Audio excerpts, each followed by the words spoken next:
Hi everyone. So the title of this video is YouTubers should not always strive for higher quality. And I feel like this goes against the mindset of most reasonable audience members who are like, oh, we should prioritize quality over quantity. We should be patient and let YouTubers spend as much time perfecting their work as possible. But I want to use an analogy to show that I think like putting quality on a pedestal will actually cause both the YouTuber and the audience to kind of lose track of what makes YouTube magical.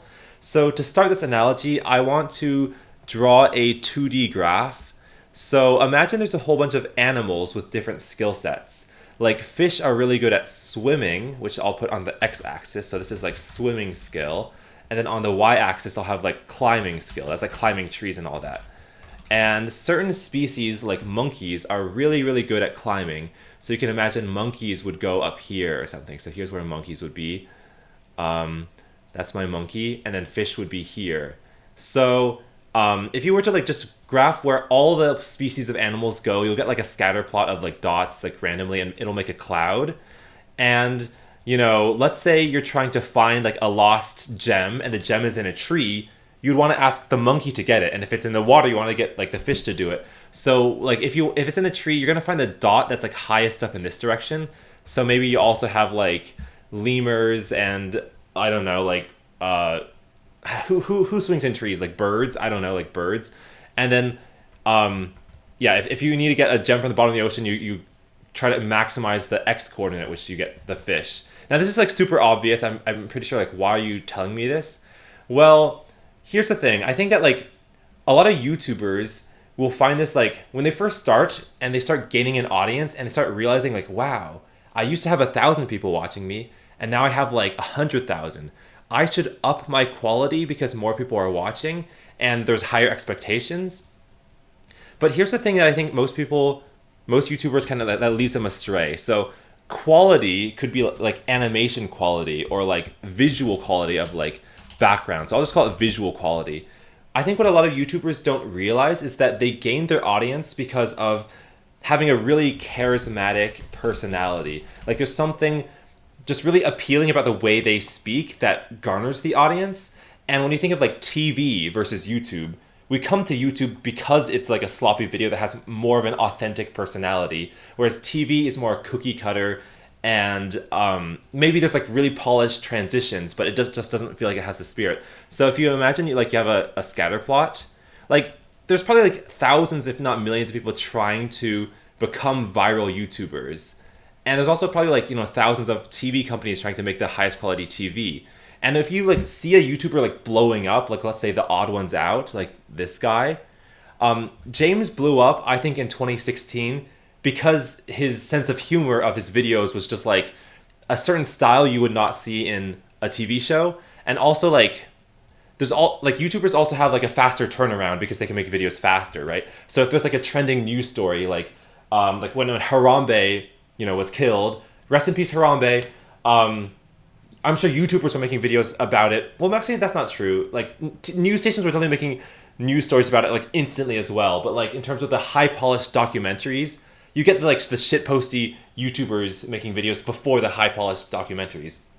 So anyway, if you're on YouTube, you're looking for the most charismatic person. So you're trying to find the person on the X coordinate who is the furthest rightward. And let's say the odd ones out is one of them. I'm just going to use him as an example because I think we all know he got very, very successful off of videos that were not like super polished. And then like, I don't know, what's the example of a really like a movie, let's say like Avatar 2009 is something with really good visual quality but doesn't have charisma. I mean, yeah, actually Avatar's a good example because that's often a movie that people say didn't leave much of a cultural impact, even though it brought in like billions and billions in the box office, like the record the most. So anyway, my point is like people go to theaters to find the dot that is highest up. People go to YouTube to find the dot that is furthest right. And I think when YouTubers when they have like 1,000 subscribers and they don't care about visual quality because they know they're small, but when their audience grows, they start worrying, I need to make higher quality videos to appeal to the 100,000 or even 1,000,000 people that I now have. And that pushes their dot upward, but it doesn't push their dot rightward. And I think just like a fish trying to learn how to climb a tree, I think that's kind of not that helpful in terms of like like continuing the spark that kept it alive. Like also because the amount of work starting from the origin to push out in either dimension takes effort and time. So any amount that you push upward, you're also going to be pushing to the left if you want to, like, because you have to it's like opportunity cost. You have to sacrifice a bit of your like story writing if you want to do more animation quality and vice versa. So there, okay, I love every YouTuber that I am like talking about in this video, and I'm mentioning them all because like I think I've been on YouTube for 17 years now, so I've sort of like seen a lot of trends come and go, and I say a lot of these things out of like, you know, an appreciation for these YouTubers.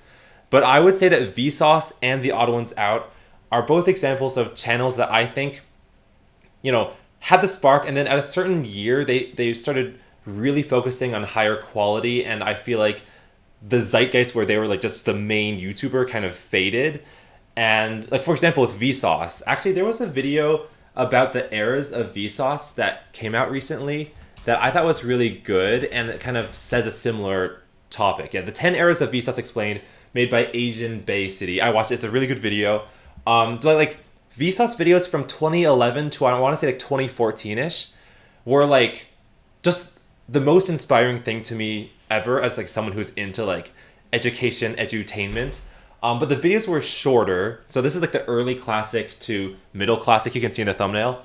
Like these videos were like maybe 6 to 12 minutes, and the production's not as like polished. Like the cuts are just like instant cuts, and Michael is just kind of like chatting to the camera about like, well, I guess if you go to Vsauce, you can kind of see the most popular videos. And like what I'm saying is like around 2014, 15, the videos started getting more and more. Okay, so I just remember like being in high school when this video, What If Everyone Jumped at Once, came out, and like I just felt like the magic of YouTube was happening there. And like, yeah, What Will We Miss, Travel Outside a Black Hole. I remember like the video was like How High Can We Build? Oh, this one, because that came out when I went on summer break after freshman year of high school, and you know, just the thrill of summer break, and you know, discovering YouTube and Social Blade, like it was all just super cool. Yeah, I guess like the point is like, you know, when the videos started getting more polished around 2014, 15, they also started coming out less often, and they were much longer and higher quality. But I feel like the things that Michael was adding to his videos, like more polished lighting or fancier transitions and cuts, you know, like they didn't add to this like the spirit. And I think because he was uploading less frequently, like I just kind of lost interest. And I think that like you can kind of understand, like I think I'm saying something that you as the audience is like very easy to understand, and it's like pulling the dots in this direction. And so like if you're imagining like the bleeding edge of rightwardness, you kind of like lose that competitive edge because you start being usurped by like YouTubers who are like sticking with the personality side of things. And so like I guess like you can see that with Vsauce, you know, he has a couple more recent videos like Selfie Waves, Did People Used to Look Older? These are a lot more like true to form, like classic style, and I do like those. So like you know, things come and go, like it's like pendulum that cycles. And I think with The Odd Ones Out, you know, there was his Netflix show Oddballs, and I think that's another thing I want to talk about, which is what I have on the right side of the screen, which is, so in the early 2010s, I think that's when YouTubers were starting to go mainstream. The first one being Fred in 2009 when he was on the iCarly. That's an iconic moment for a lot of people of my generation. Like everyone knew where they were when it was announced that Fred was on iCarly. But I think, yeah, in the early 2010s, there was this mindset that if you were a YouTuber and you wanted to like make it and like blow up and like have success, that meant switching into the movie realm.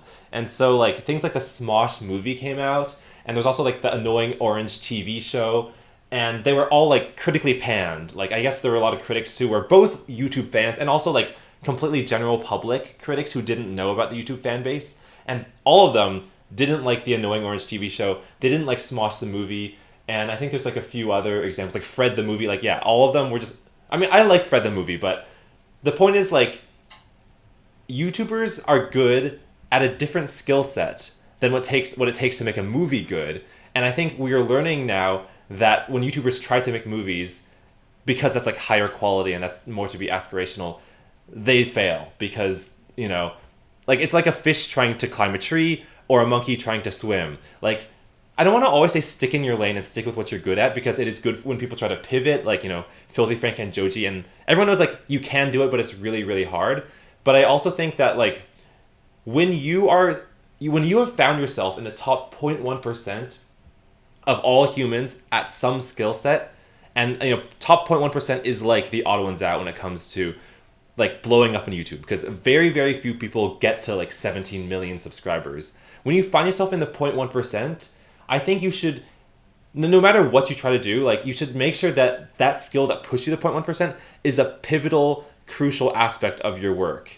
So I guess by that I mean, like, with Smosh, I think their 0.1% was, like, the really rapid, crude humor, like, 2010 style videos that, like, reference, like, internet culture a lot. And well, the Smosh movie was a long time ago and I didn't watch it, so I shouldn't comment on that. But I guess, like, when you pivot too hard, like with the Guava Juice show, like, Guava was good at, like, making slime videos, and then, like, this is an animated show that doesn't have much resemblance to that, as far as I can tell.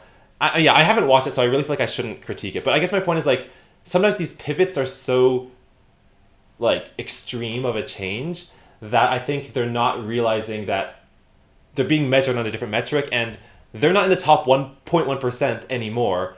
They could very well be in the middle 50%. Because if you're measuring a different metric, you haven't proven that you're at the top metric of that metric either. And I guess another more recent example is Ryan's World, the movie, which was also critically panned. That's interesting. That's a different case, because Ryan's Toys reviews got really big in 2015, and I think it wasn't because there was, like, a diehard fan base who thought they were the absolute best at toy review, but it was just because the algorithm was, like, really, really favoring toy reviews, and so they're getting, like, billions and billions of views. But I don't know if those billions of viewers were, like, assessing it to be really, really high quality. But either way, like, I think people are just getting this mindset of, like, to move up, like, above the YouTube sphere and move my career forward, I have to go with a higher quality medium, and they don't do that well. And I guess, like, I used to think, like, oh, my dream would be to get an email from, like, a movie studio, like Pixar would be the dream, in my email inbox saying, like, we'd like to work with BFDI and we'd like to collaborate, and would you like to make a movie together? And I think I felt that way from 2009 when Fred was on iCarly until around, like, 2016-ish. And I think around that period, I really realized that the connection that I get with my YouTube audience by just posting videos directly on the internet, where I can, like, respond to comments instantly and make a second video that, like, feels like it's, like, engaging with the community live, is something I will never get even in the, like, best movie theater setting. And so even if I only get, like, 10,000 views per video on YouTube, it's still the place I want to be forever. And I don't want to abandon that for something greater. And actually, speaking of the odd ones out, the one last thing I want to say is, like, the Garfield video. Like, Garfield, I'm sure a lot of you know what I'm talking about. I realize, like, these two videos to me show a lot of the beauty of YouTube, because in one of these videos, okay, this is May 30th, 2016, James shows the audience, this is June 4th, 2016. Okay, so look, May 30th, 2016, in this one, he shows the audience, like, a really bad comic that he drew as a kid when he was, like, 8 years old or something. And it's like, you can't tell what's going on. Oh, yeah, you can't tell what's going on because it's, like, an 8-year-old drawing. And then people commented on this. And look, this is May 30th. Just 4 days later or 5 days later, this video is a response saying, like, hey, I read all your comments about what you think happened in my comic strip, and here's what I think is, like, correct. He's responding to comments. And I think that turnaround really makes the audience feel like they're part of the movement. And, no movie studio is going to be able to turn around in 4 or 5 days. And I think, again, like, I love James and his, like, creative journey, but now the videos are very polished, but they don't come out as frequently, so you'd never get this feeling of, like, you're an audience member who can live interact with James. I think you get my point. But, like, these view counts are, like, ridiculous given that these videos were made in 5 days. And like, I guess if you made one movie, it could definitely get a larger viewership, but you won't get, like, the repeated boom, boom, boom, boom every week, and new update that, like, I think what YouTube is good at. And I'm not pushing for like YouTubers to get exhausted by constantly uploading frequently. Like they can take breaks whenever they want. But I think it's more that like if you spend 10 times the work on a video, you don't get 10 times the satisfaction when it comes out. Because like now you're competing with TV networks which have like 100 times the budget and 1,000 times the experience and manpower. Like the thing that YouTubers have is not manpower, but like one person who can move freely. Like I think you get the point. Yeah. And also I mentioned Markiplier and Salmonella because I think these are two examples. Well, especially Markiplier, he's interesting because, as far as I can tell, like the whole way through since he started in like 2012, he's never he's never like stopped doing his like classic bread and butter format of just playing horror games. Although he has done the more higher quality stuff with his show, like it's like In Space or like The Edge of Sleep. I think he's like making his own movie and he like founded his own movie studio, and I think that's a really good. Like again, I want people to pivot, but I think the fact that he has never abandoned his bread and butter format is why he's continued to grow and have like even in 2024, 2025, like I'll see TikToks of his fans making fan edits, and like he was like relevant in 2014. Like very rarely do you see someone like at the peak of like internet culture for 10 plus years. And I think a lot of YouTubers who do pivot into movies just drop their like classic format, and then you kind of stop hearing from them as much. And I don't want to give examples, but I can already think of like 4 off the top of my head where it's like, like someone was at the peak of their YouTube culture, and then they were like, I think short films that are really like artsy but take a lot of time to make would be a better format for me. If that makes them happy, then that's great. If they don't want to be in the spotlight, that's great. But like if they think that they will get more recognition or like will resonate with their audience that way, sometimes it just doesn't happen. But again, people have different like motives. Like some people just are tired of the YouTube game. They don't want to worry about algorithms. That's totally fine.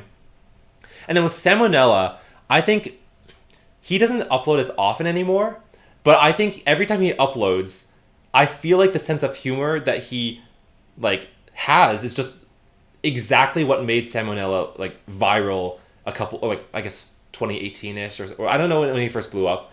Like I guess like what I'm saying is like I'll watch his old videos from 2016 and then I'll watch this video Pliny Explains It All, and I just feel like, oh, this is the same guy. Like it's the same sense of humor that like made me subscribe to him in the first place. And the other thing I want to point about Salmonella is that it is crudely animated, and that's why I love it.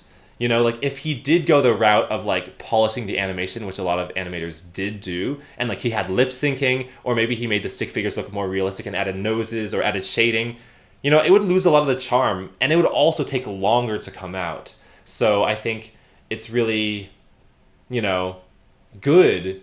I know it sounds weird to say like it's really good when YouTubers don't grow, but like it's not that they don't grow. It's like this video, like when you watch it, the Pliny Explains All, obviously is like more work than his original like first videos in 2016 that were only like 3 minutes long. Like there's a lot more research, the video's longer, but I guess my point is that like the style is still very crude and like MS Paint-esque, and I like that, and I don't think he should ever switch that up. Another example is like over simplified, like the history videos. Like these like little stick figure guys don't have noses and they don't really have bodies or like fleshed out limbs, and they never should, like this style is what makes Overinspected fun to watch. Like when they die, they just like fall over super crudely, and I think that's like funny. So yeah, I think you get what I'm saying, and the reason I really think it's like this is high priority to say is that I have fallen into this trap of trying to improve my video quality many times, and it's always like resulted in me losing so much momentum that I built up for that like I deeply regret it. So I think a good example is like in 2013 when like BFDIA was happening, and I feel like there was an arms race of object shows of like who can animate the best, who can have the most fluid style and like most emotional writing. And like what happened, we went on hiatus for 3 years because I felt like I just the bar for quality was just so high. I just didn't enjoy getting up to that level. I just didn't upload at all. And in 2017, when I was like uploading all the computer science videos to KRKH, at a certain point, like I started realizing like a lot of big YouTubers are watching me, and I want to give them the high quality videos that they, subscribe to me for. But then I just ended up not uploading a good video for a whole year. Whereas like the videos I had made even just 12 months earlier in 2016, like the very crude evolution style screen recording videos, those still got like a million views. Like, okay, like Carrie KH. So yeah, what I often say is this video was like the peak of quality, but it also was the beginning of the end of like when I felt like I had momentum and had like a vibrant audience on Carrie KH.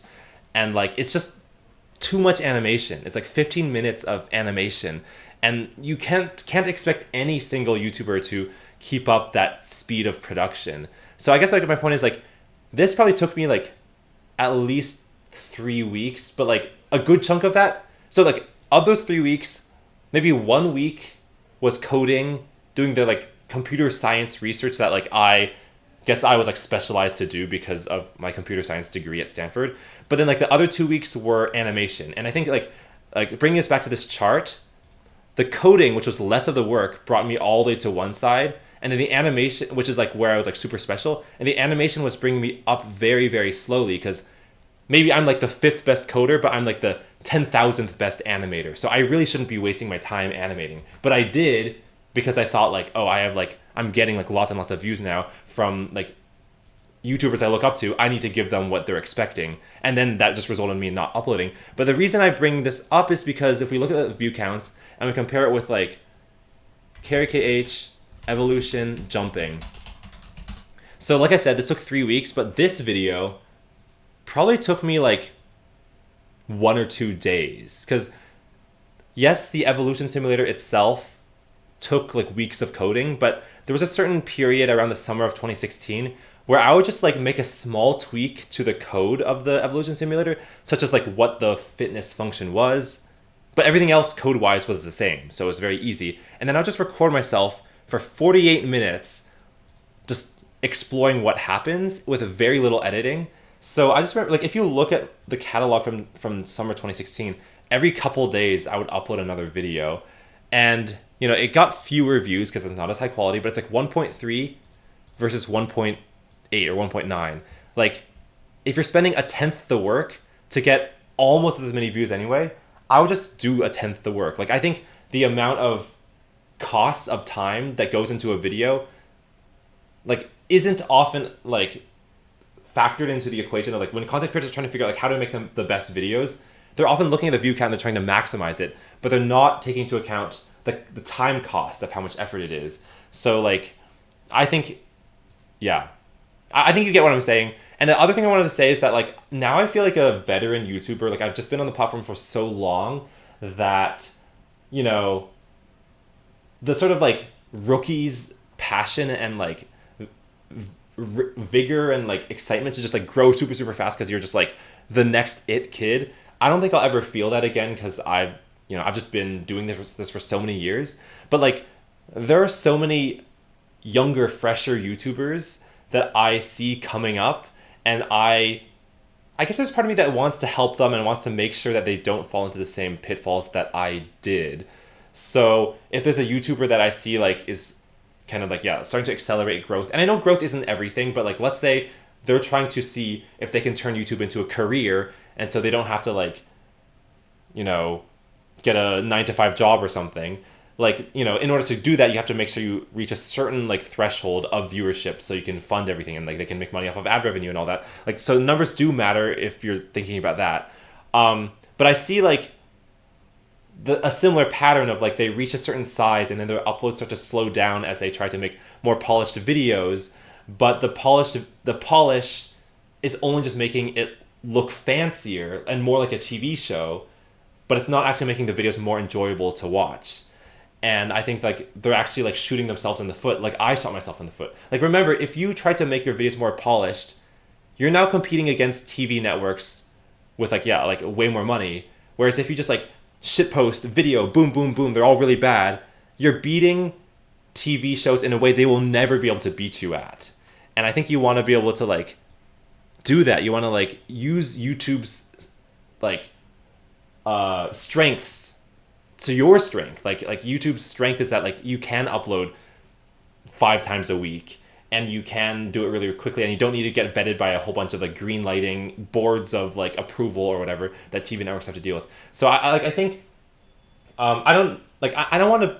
I don't think I am qualified to be like a tutor or mentor figure, but I still just feel like if there's anything I can do to teach the next generation to not fall down that same pitfall, and like, you know, be okay with lower quality videos, because that's actually sometimes the best strategy for growth, then I will tell them to do that.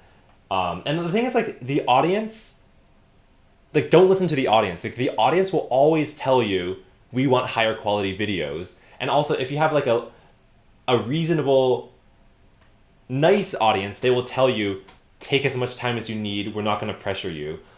I mean, I guess if you have like a bunch of kid viewers who are super impatient, they'll be like, give us video now. And like, you know, I'm all too familiar with that, because like that's what the BFDI audience is like famous for. But like, if your audience is adults, they will say, take as much time as you need to make the highest polished video that you want to make. But I don't think they realize that like, if you take 6 months to make your next video, sure, your nice fans will not like revolt and have pitchforks, but it will be just so much harder to make like financial income off of that. And also the audience will forget about you, not because they're mean or forgetful, but because they have their own lives too, and like they have busy jobs, and like they're going to school, and their friendships are changing, like their personality is changing. Like you can always dream that in 6 months your loyal fan base will still be there for you. And like, I feel like I've been lucky that my fan base has been like that sometimes, but like even the nicest of fans will have to move on to other fandoms and other interests if you stop uploading. So like, I don't want, okay, here's this thing that I've been thinking of saying for a long time. Like, okay, so YouTubers, you know, like any digital creative artist person gets a dopamine hit when they do release their artwork, and then like their audience thinks it's really cool. Like that's like the whole reason I think people want to share their art, is like because it feels really good for the audience to be like, we really like this.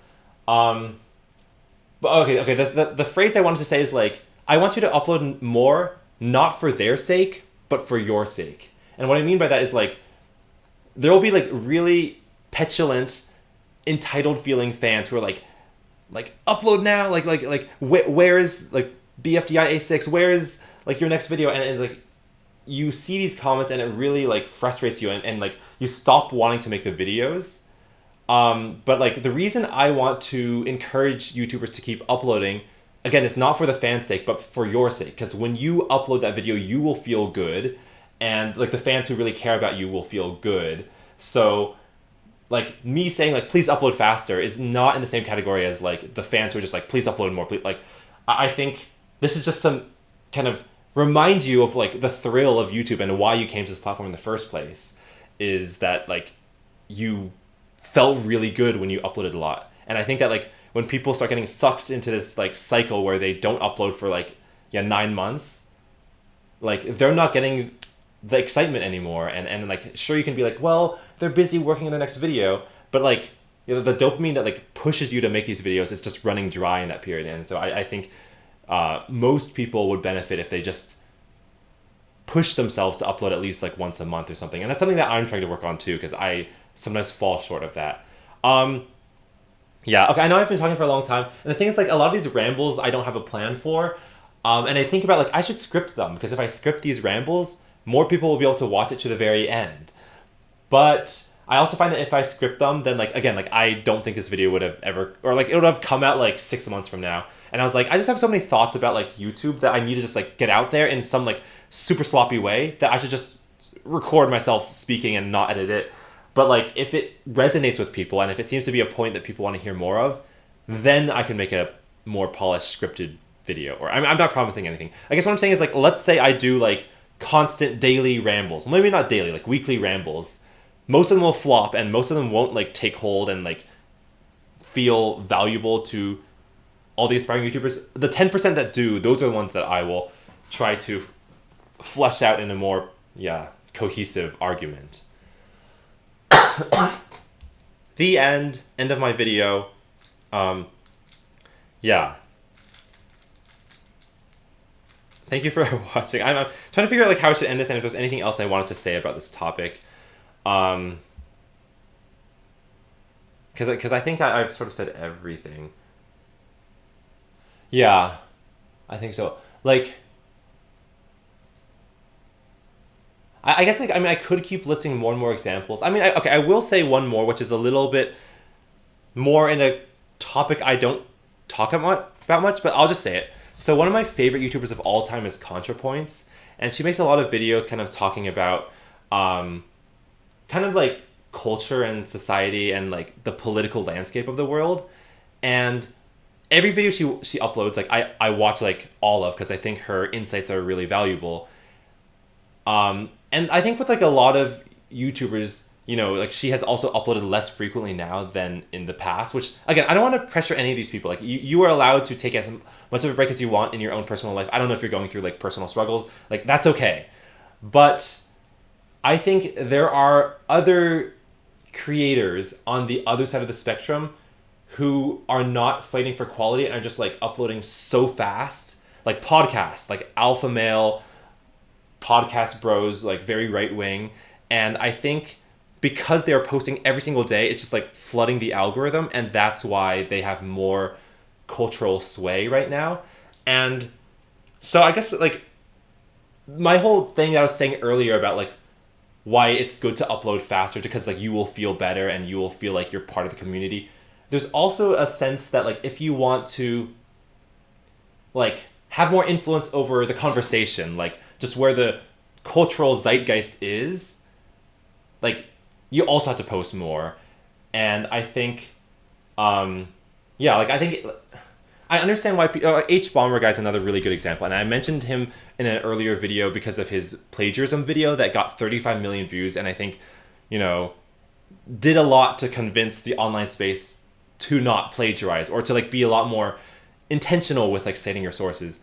You know, a lot of these people who I believe make very intelligent like commentaries, yeah, only upload once per year, and I know why, because it takes a lot of effort to like, you know, script it and cite it and all that and research. But like I think this sort of conversation is losing to the side of like, yeah, like commentators who just, yeah, create hours and hours of content per day. And like I know this isn't like a game to win, like, you know, there's value, like we're not just trying to like win a game, like people are trying to like have their voice be heard, and some people's voice is more fitting in the like polished sense. But I also think that like that's an important thing to realize, like you yeah, like I want to be influential in the conversation, because I think a lot of the points I want to make, I want to make sure that as many creators as possible hear it. I mean, I don't know if that's true though, because like I don't care that much if videos flop on this channel because it's lazy KH, so like, yeah, I don't know. But I think that like yeah, I guess like the idea of not getting as many views feels like a narcissistic thing, like, oh, like I'm getting like millions of views because I'm uploading every day. That feels like, oh, don't care about that viewpoint. But maybe we should care about it, because the cultural landscape is affected by what is getting the most views. Yeah, so I think I think you get my point, that I kind of wish there, like I think that, yeah, like there's space for all upload frequencies. You know, there's space for people who upload once a year, but like the videos like really become like linchpins and, or like, you know, staples of the conversation. But then I think that there's also space for the people who upload every day, but that kind of gets frowned upon as like low quality slop, which I agree, like it will be lower quality, but like that's also what's winning over the cultural landscape right now. Yeah. So yeah, that's just my view on why YouTubers and I don't know, creators online should not always strive for quality. I should really, yeah, script and outline these more, because I'm wondering if I have missed any main points. I don't think I have. So thank you for watching. I mean, really, like, honestly, thank you for watching to this point, because like you've like spent half an hour just listening to me ramble. But yeah, thank you for watching and goodbye. Let me know your thoughts in the comments because this is like a type of video where I think the comments, especially on this channel, like are more constructive and are more substantial than most of my videos. And like, let me know what you think. And I think I want a lot of my Lazy KH videos to be like a little bit pushing back on a lot of mainstream ideas, like this idea that like we should always prioritize quality over quantity. I'm trying to push back on that because, you know, if I just say the very typical expected thing, that's not changing the conversation at all. And I'm hoping that a video like this is changing the conversation a little bit. Okay, I'm talking way too much, so thank you for watching and goodbye.